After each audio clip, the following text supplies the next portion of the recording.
Today, I'm going to be talking about my favourite ghost films for the 1940s.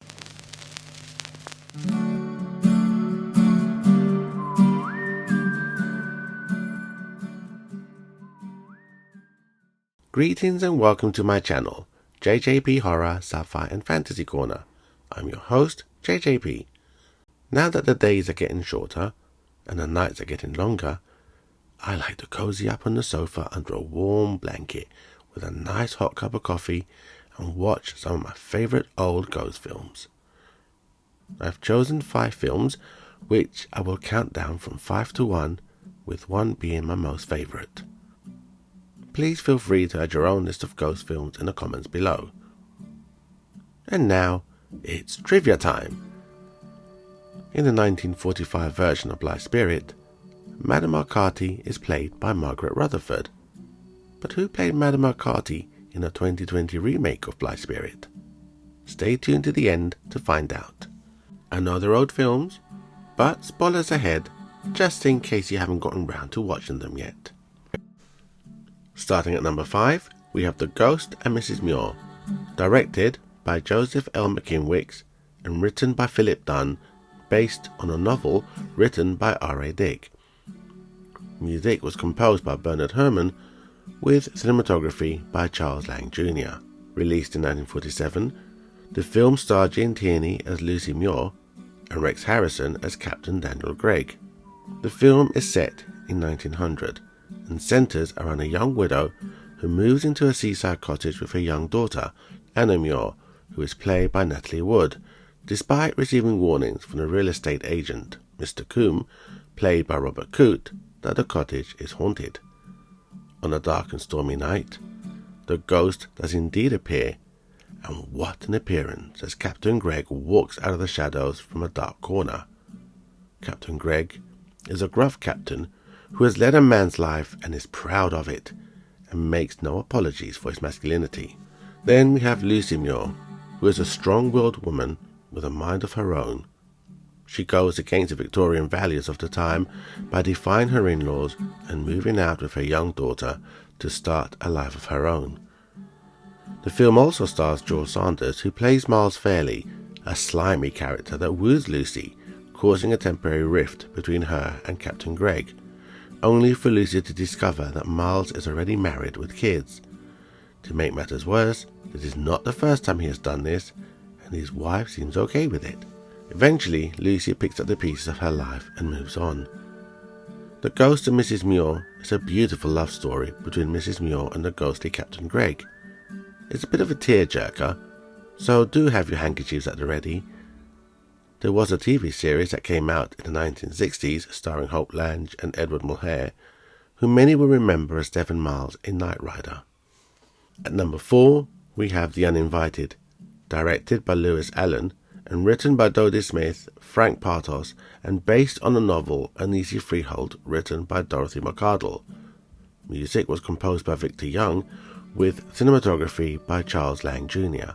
Released in 1944, the film starred Ray Milland as Roderick Fitzgerald, Ruth Hussey as Pamela Fitzgerald, Donald Crisp as Commander Beach, and Gil Russell as Stella Meredith. Alan Napier, whom many may recognize as Alfred from Adam West's Batman, which ran from 1966 to 1968, appears as Dr. Scott.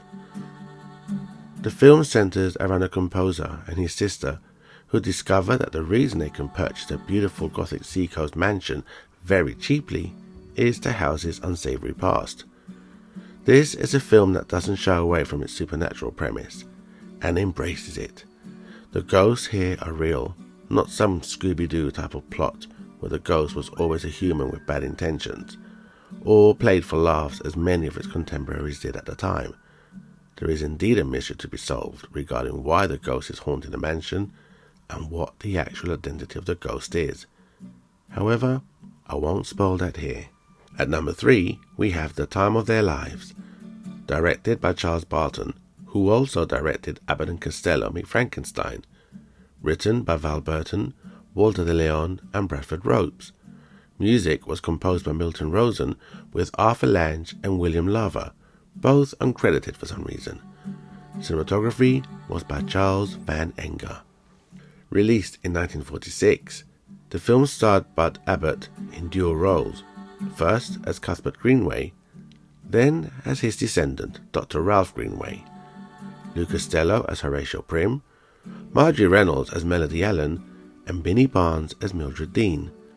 The film also boasts Gail Sondergaard as Emily in its cast, who was considered as one of the most talented character actresses ever seen on the screen. The time of their lives is set in 1780, where Costello plays Horatio, a tinker, during the Revolutionary Wars, who together with Melody are falsely accused of treason and shot, their bodies dumped in a well.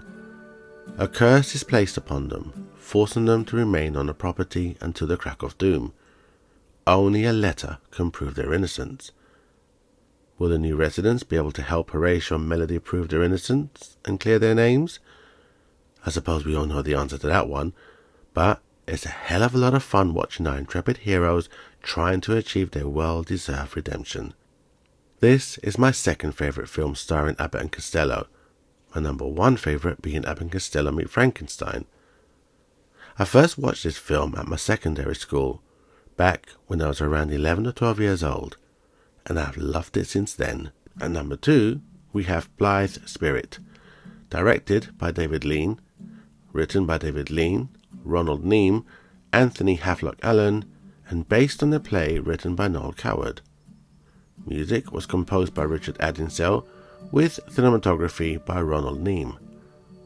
Released in 1945, the film starred Rex Harrison as Charles Condamine, Constance Cummins as Ruth Condamine, Kay Hammond as Elvira Condamine, and Margaret Rutherford as Madame Alcati. Rex Harrison shines as a widower whose second marriage isn't perfect to start with, but is then put under enormous pressure when his first wife returns as a ghost after a seance. It soon becomes apparent that his ghostly wife has some very murderous intentions and has returned to claim her ex-husband and have him join her in the afterlife.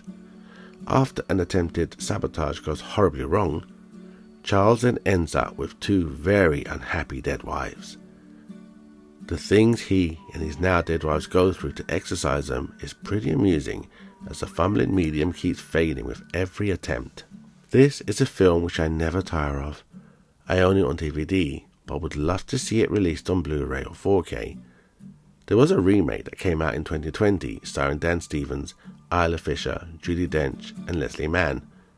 Never got around to watching that one, but if anyone here has, do let me know if you feel it's worth a watch and how it compares to the original classic.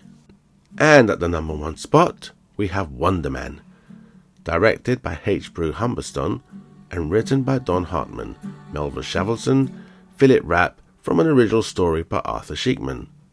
Music was composed by Ray Heyendorf and Heinz Romheld, although both were uncredited for some reason. Cinematography was by Victor Milner, William E. Snyder, and Carl Struss, who for some reason is also uncredited. Released in 1945, the film starred Danny Kaye in dual roles as Edwin Dingle and Buzzy Ballou, ex-Goldwyn girl Virginia Mayo as Ellen Shanley, and Vera Ellen as Midge Malone. When Buzzy Ballou, an exuberant nightclub entertainer, is murdered by the mob, he seeks the help of his meek twin brother Edward Dingle to help bring his killers to justice. This is such a fun film with some very comical moments, and stands side by side with my other favourite film of his, The Secret Life of Walter Mitty, which would be released 2 years later in 1947. There he is also paired with Virginia Mayo. However, for horror aficionados like me, the icing on a cake is having the great Boris Karloff as part of its cast. Returning to Wonder Man, Danny Kaye really pulls it off playing 2 characters who are very distinct from each other, and he appears to be having a lot of fun doing so. There are of course the obligatory tongue twisters, which apparently were written by his wife. There are some wonderful song and dance routines here, and Vera Ellen is such a joy to watch as she performs her dance routines with such life and vigour to perfection. Now, there doesn't appear to be any UK release of this film, but speaking to you, Criterion, or Eureka, would love a Blu-ray release of this and The Secret Life of Walter Mitty as a double pack. So, in the words of Captain Picard, make it so. Sorry, That was a real bad impersonation, and I will never do it again. Except for The Uninvited, which is a relatively new discovery for me, I pretty much grew up watching all the others. They played a big part in my childhood, but out of all these films, Wonder Man is the film that stands out the most. It was a movie that my mum used to love. She loved watching Danny Kaye films in general. I remember one Christmas, the boiler was down, and it was so cold. We lived in a flat 16 floors up in the tower block, that we ended up moving the 10-inch black and white TV set from the front room into my mum's room. We got under the blankets in her nice warm bed and watched it there, nice and toasty. Must have been around 9 years old at the time. That is a memory that I treasure and has stayed with me throughout my life. Well, those were my top picks of ghost films for the 1940s. Have you watched any of them? If so, do you have a favourite? And please feel free to add your own picks in the comments below. Now, to answer the trivia question. In the 2020 remake of Blithe Spirit, the role of Madame McCarthy is played by Judi Dench. Thank you for watching, and please like and subscribe if you enjoyed today's content. I've been JJP, and I look forward to discussing films and shows that we are all passionate about.